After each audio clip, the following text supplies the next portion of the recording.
Hello and welcome along. So, Malcador the Sigillite. So, who was he really, and what did he get up to during the Great Crusade? Like many people from the early stages of the Imperium, his history is kind of shrouded in mystery and makes for great storytelling, but it does make it quite hard to get any hard answers on who he really is. So we do know he was a member of the Sigillites, who were a mysterious group operating around the time before the unification wars, and that he seems to have been the last member of this group, and that group main goals were to preserve the artifacts from the golden age of technology.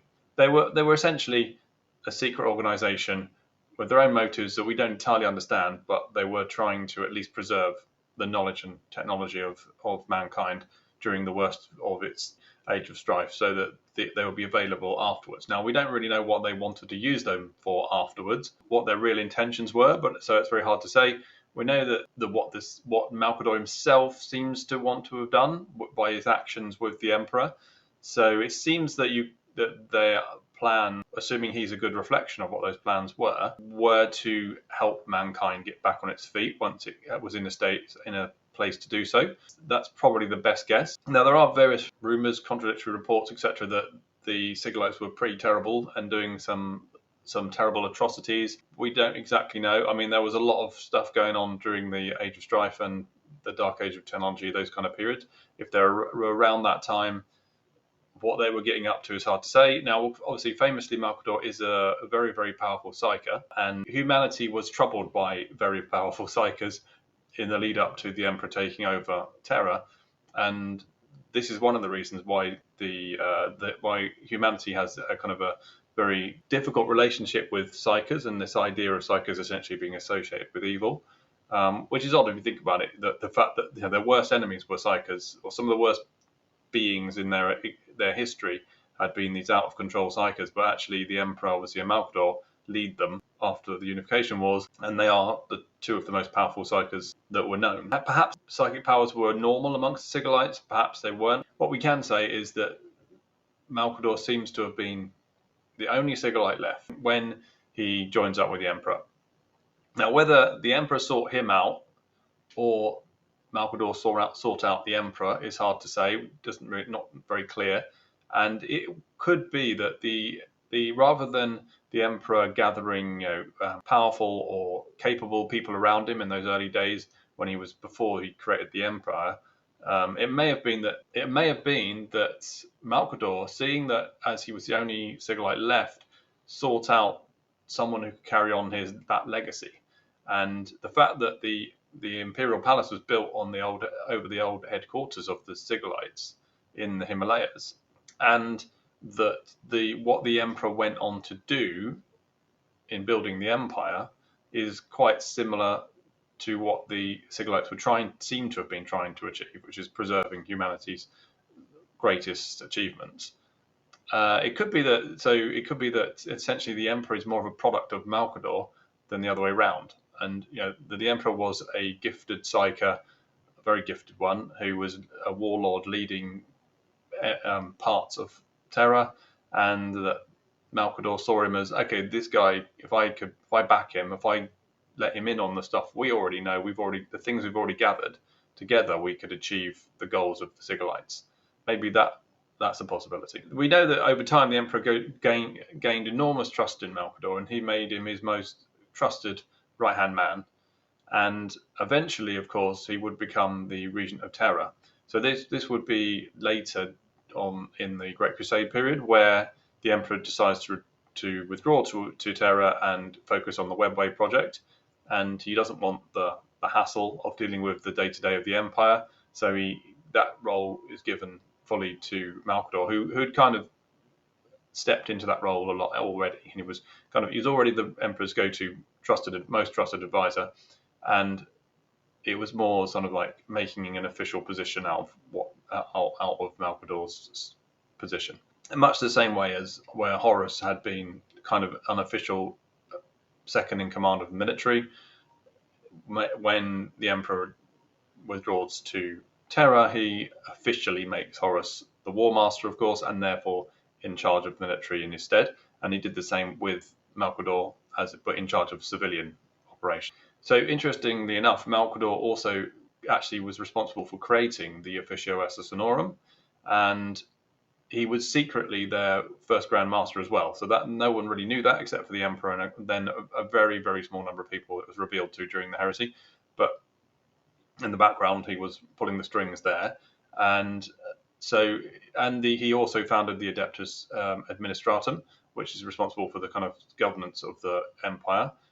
So he had huge influence, and although technically he was a civilian leader, he had influence over the military as well, and he had very, very close contact with the primarchs and the custodes as well. So his reach was very far, and it's fair to say he had the greatest influence of anyone in the Imperium other than the Emperor himself.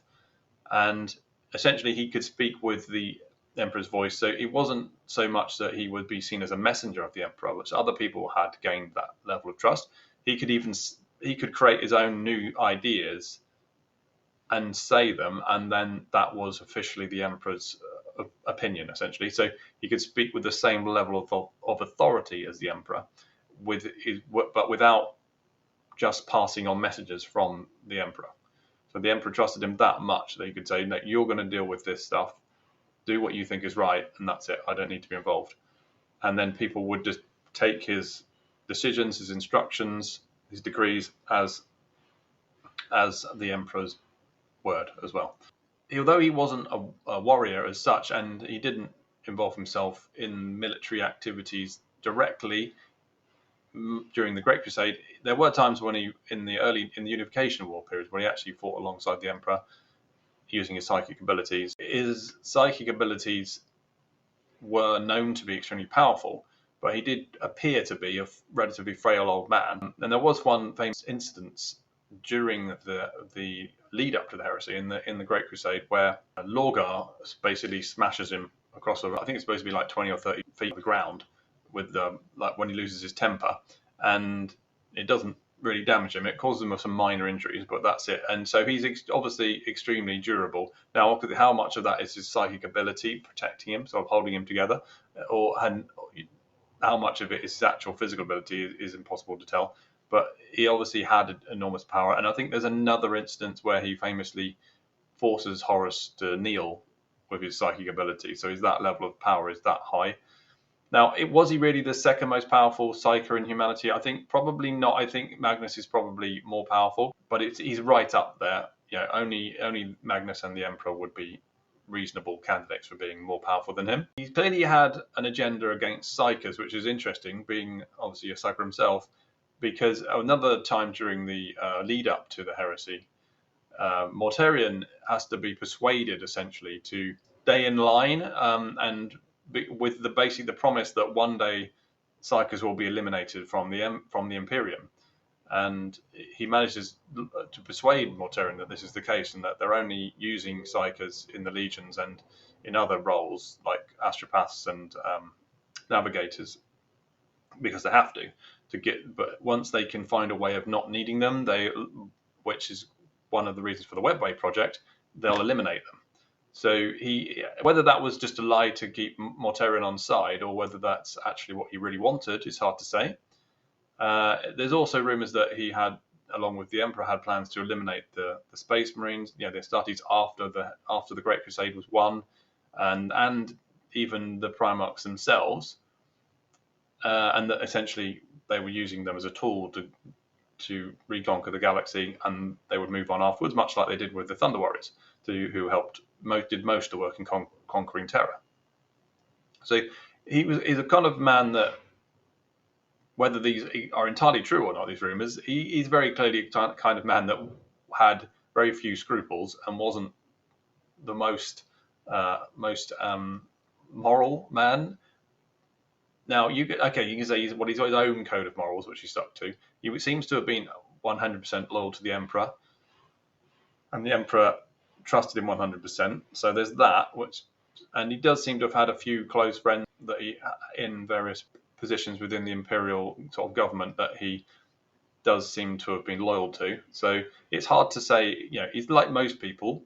he's a grey character. Now, he did also have strange relationships with the primarchs in general and other sort of senior members of the military.